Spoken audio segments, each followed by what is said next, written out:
Hi everyone, this is Jim. Welcome to Round 8 coverage of the U.S. Chess Championship taking place in St. Louis.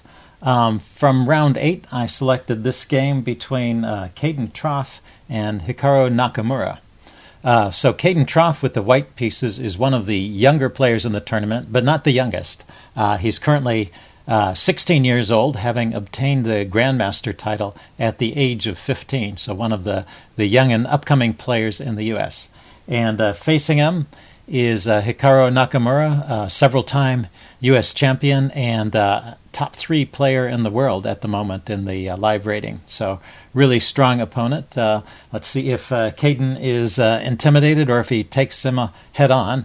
There have been some big upsets, particularly some of the younger players have managed to steal some points from Wesley So, who's also a top 10 player in the world, so these guys are not intimidated. So Kayden kicks off with d4. Nakamura replies knight f6. We get c4 and e6. And of course this would allow the Nimzo Indian if knight c3 were played by white, then black could come out with the bishop. But Kayden chooses to play knight f3, avoiding the Nimzo Indian. And then black has a number of different ways to respond at this point. Most common, actually there are 2 moves that are pretty equally common. One is b6, going into a queen's Indian. One is, and the other is d5, transposing back into a queen's gambit decline. So just ways of getting into other openings. There's also bishop to b4 check, the Trompowsky. I'm sorry, the Bogo Indian. The Bogo Indian, bishop b4 check. But what Nakamura plays is none of the above. He plays c5.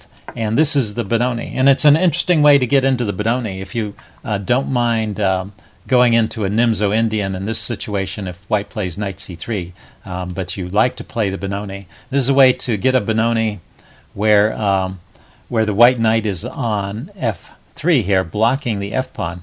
And so that actually cuts out certain lines in the Benoni that are very sharp, the lines that involve an early push with f4 and e4 and attempt to just overrun black in the center.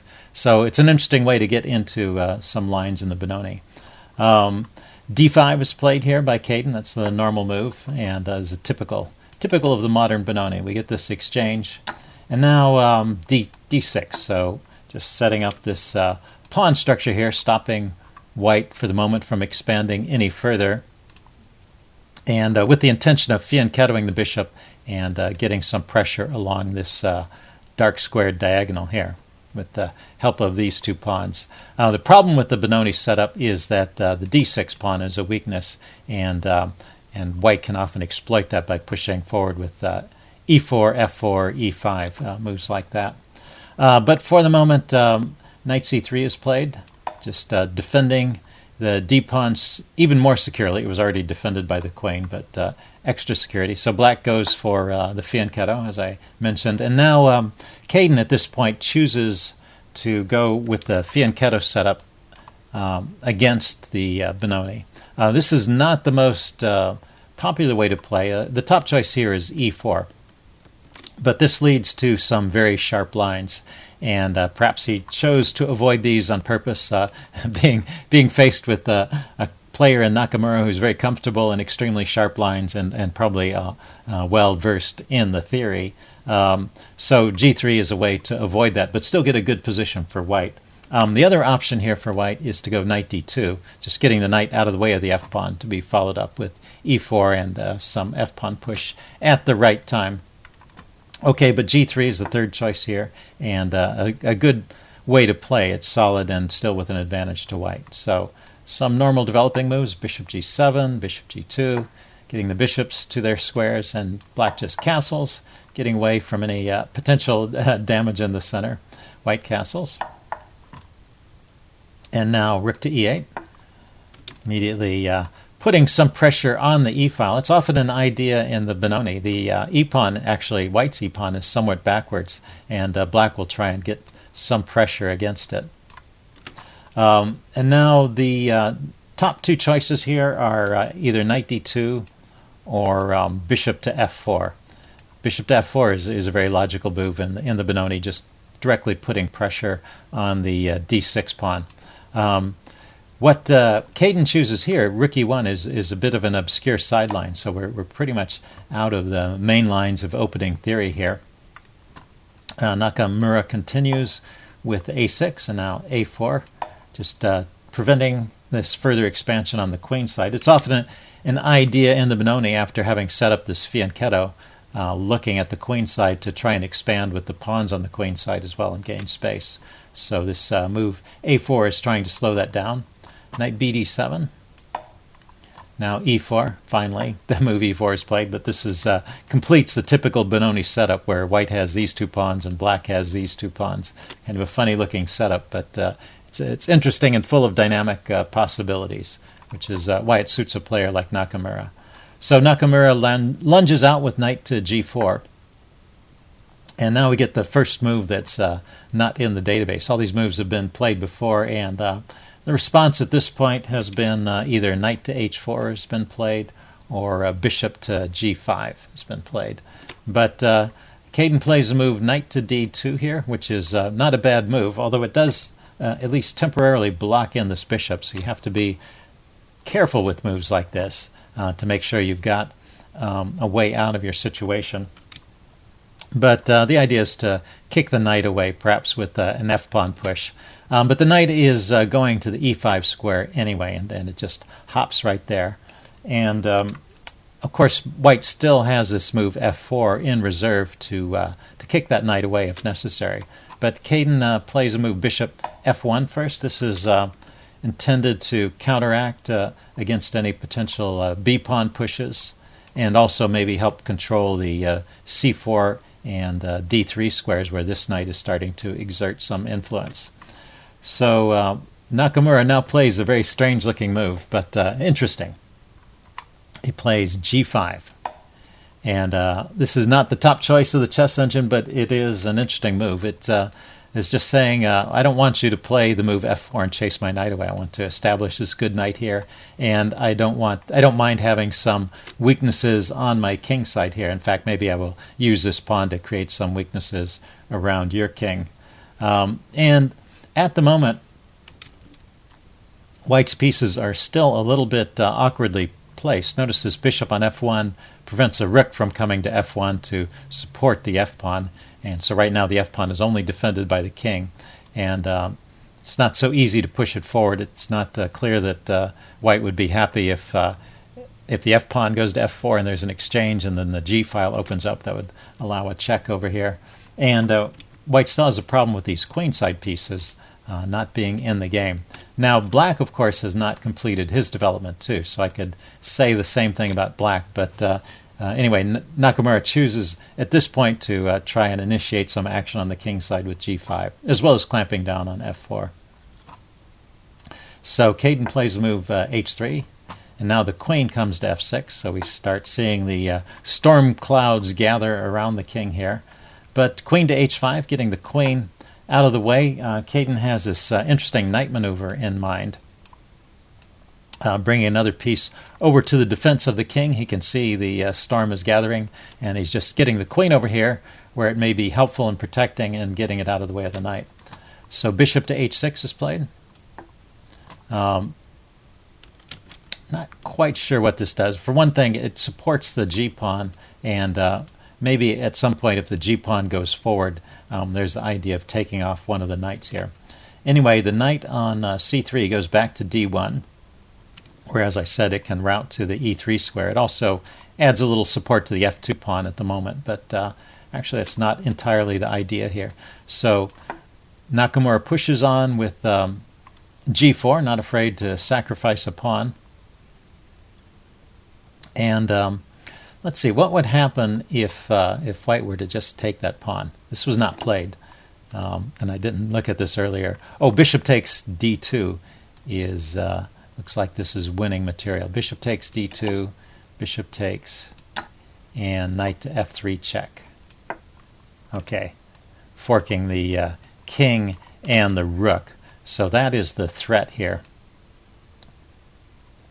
This knight at the moment is defending the f3 square.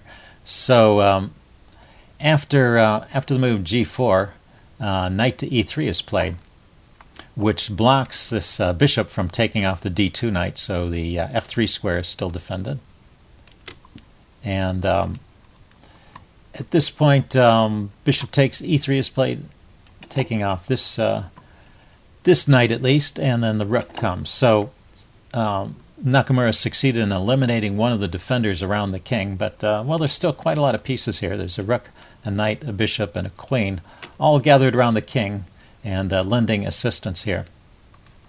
Nakamura plays queen to g7 here, maybe with the idea of pushing some of these pawns forward or bringing a knight in, more likely. I guess the idea is to clear the f6 square for a knight to come in. And h takes g4. Now white can grab that pawn, and knight takes g4. Nakamura has now defended that square so the knight can come in. And now the pieces are starting to gather. This knight can hop into the e5 square, the bishop can come over, and the other rook can get in the game after that. So let's see how it goes. Rook to c3 was played. The rook was hit by the knight, had to get out of the way. The knight goes to f6, knight d to f6 is played. Okay, so instead of using the e5 square, the knight is using the f6 square, hitting the queen, and actually leaving this square free for the other knight to retreat to, so makes sense. The queen drops back to h1, so it has an idea of getting back into the game via the f3 square, and in the meantime still defending key squares around the king. Rook to e5 is played. Okay, so that's the idea. If we back up in this position, when the knight went to f6, it was keeping the e5 square free for the rook. So it's just nice to see how the Grandmaster Nakamura is managing to get all of his pieces into the game step by step, and it's these very careful moves, putting pieces on exactly the right square to allow other pieces to get in the game and not have them end up tangling with each other. That's a key part of this. And so the rook on e5 is threatening already to come over to the h-file, chase the queen away. So the queen goes to f3. It's a good square, defending things. And now bishop to d7. The bishop gets out of the way so the other rook can come in as needed. So black is almost fully mobilized, and white has to tread very carefully here. And it's right at this point that Kayden Troff makes a fatal mistake. So if we look at what could be played here, there's a couple of moves. The chess engine is suggesting the move rook e3. Excuse me, rook b3, which is a bit of a funny move. It's just putting pressure on the b pawn with the intention to actually take it. So the computer wants to just go pawn hunting and leave everything as is. Kind of a more natural move, and one that I would have considered here, and it appears to be playable, is knight to c4, with the idea of kicking the rook. It's gives up this pawn, but white gets the d pawn, the classic weakness of the Benoni, finally grabbing on d6, and so this maintains some kind of rough balance, but a pretty complicated position anyway. And actually black's rook can invade with rook to e1, so this might be dangerous for white as well, but that is probably one of the better ways to play. So the move that Kayden plays here is queen d3, and that's an actual mistake. So here's your first chance to think like a grandmaster. See if you can spot the move. I'll give you a hint, it's not too difficult. But there's one move here that's just much stronger than any other move. So see if you can spot black's move at this point. Okay, I'm going to give the answer away. Nakamura played queen h6, just putting the queen on the h-file, a very natural attacking move. This queen has left off. It has moved away from the f3 square. And so in the other lines, after queen h6, if the queen were still in f3, it could just come back to g2 and hold on to these invasion squares. But now that's not possible. But I'm sure Kayden saw this. He played the move bishop to g2. Yeah, we're only on move 25, so I doubt he was in time trouble. So he probably thought this was sufficient to defend. But the queen comes in here with check. King goes to f1. And now there's a very powerful sacrifice here. It's not the only move in the position. There's actually two strong moves here if you want to see if you can find the good moves for black in this position.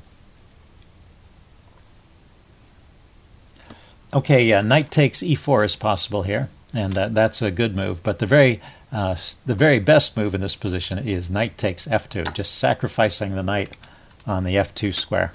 And so anyway, that makes this game pretty nice. A very classical kind of Nakamura game. He plays these sharp positions, and he gathers his forces for the attack. He waits for his opponent to make a mistake, and then he pounces with laser accuracy.